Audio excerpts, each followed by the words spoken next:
NKP news में आपका हार्दिक स्वागत है। बुंदेलखंड विश्वविद्यालय के कुलपति ने पत्रकारों को जानकारी देते हुए बताया कि 5 फरवरी को उत्तर प्रदेश की माननीय राज्यपाल महोदया झांसी आ रही हैं। वह यहां पर छात्र छात्राओं को विभिन्न विषयों में उपाधि प्रदान करेंगी। ये जानकारी कुलपति बुंदेलखंड विश्वविद्यालय ने दी है। देखिए ये रिपोर्ट। किसी न किसी तरह से आते हैं और फिर कहते हैं कि हम छूट गए, ये हो गया। ऐसे केवल 8-10 लोगों की ही बढ़ी है। वैसे तो उनको 4 बार बढ़ाने के बाद भी नहीं भरते। आप क्या उनको या तो मना कर दें, मना कर दिया जाए तो फिर आप ही लोग लिखेंगे कि छात्रों की परीक्षा छूटी है। देखिए, फीस बढ़ाने 2000 रुपये फीस, और अगर 10 लोगों की आ गई तो 20,000 रुपये से यूनिवर्सिटी का कोई भला नहीं होना है। ये केवल इसलिए कि नहीं, कोई संदेश नहीं है इसका। नो ये तो पता नहीं किसी को कि 10 लोग हैं कि 20 लोग हैं। तो मैं बताता रहा हूँ, 3 बार डेट बढ़ाने के बाद भी ये संदेश बिल्कुल सही गया है कि आप अपना काम समय से करें। हम तो कहा हम तो 0 लेट फीस से करते हैं। आप अपना काम समय से करें। हाँ, और क्या। पत्रकारिता विभाग में लेबोरेटरी के लिए 5 करोड़ रुपए पिछले 5 साल से नहीं, उसका दूसरा प्रश्न है, उसका डेट से कुछ नहीं, डेट से नहीं, नहीं, ऐसा नहीं है। अब अगर उसकी बात करेंगे तो बहुत सी दूसरी बात छूट है। इससे संबंधित बात कर लें, उसका भी मैं उत्तर दूंगा। ऐसा नहीं, 5 साल का रिकॉर्ड देख रहे थे, वो अभी हमारी शुरू हो गई है। मतलब 8 तारीख से तृतीय सेमेस्टर की परीक्षाएं की जाएंगी, जो कि सामान्यतः दिसंबर में होती। लेकिन बाकी सभी कक्षाओं में जो छात्र हैं उनका प्रमोशन किया गया, उनको अगली कक्षाओं में ले लिया गया, और अब हमारी सेमेस्टर परीक्षाएं हो रही है।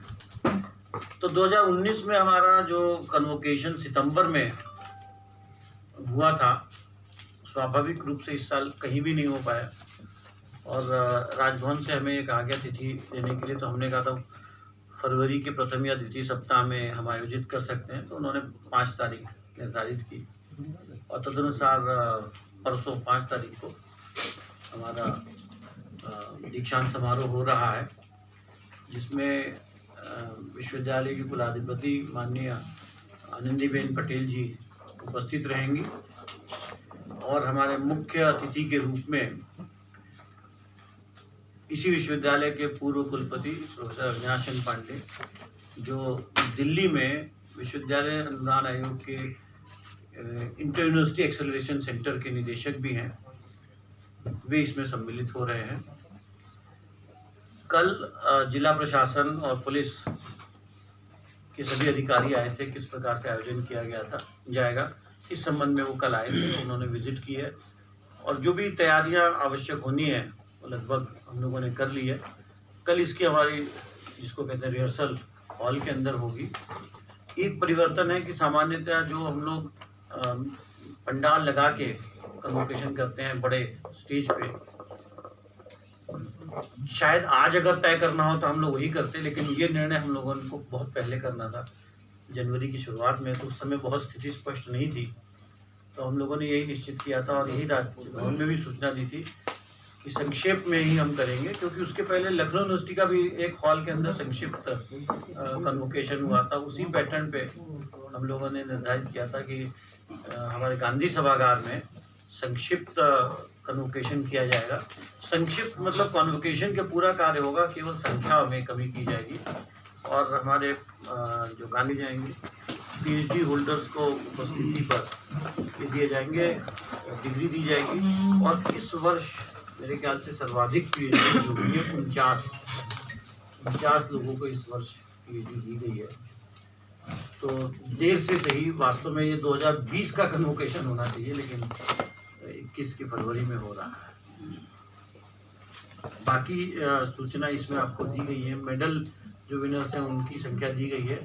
एक और विशेष बात है कि सभी मेडल्स में छात्राओं की संख्या लगभग 2/3 है। 2/3 छात्राओं को मेडल मिले हैं, और छात्रों को लगभग 1/3 के करीब है संख्या में। किसी कोर्स में कम और ज़्यादा है, लेकिन ओवरऑल जो परसेंटेज है लगभग 2/3 और 1/3 का है। यह भी एक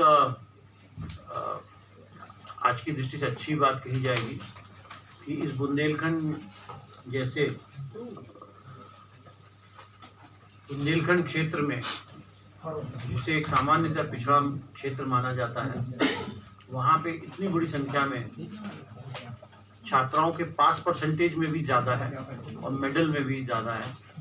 तो बुंदेलखंड क्षेत्र भी जो देश के अन्य भागों की तरह एटलीस्ट महिला शिक्षा के क्षेत्र में लगभग उनके बराबर ही है और कुछ मामलों में आगे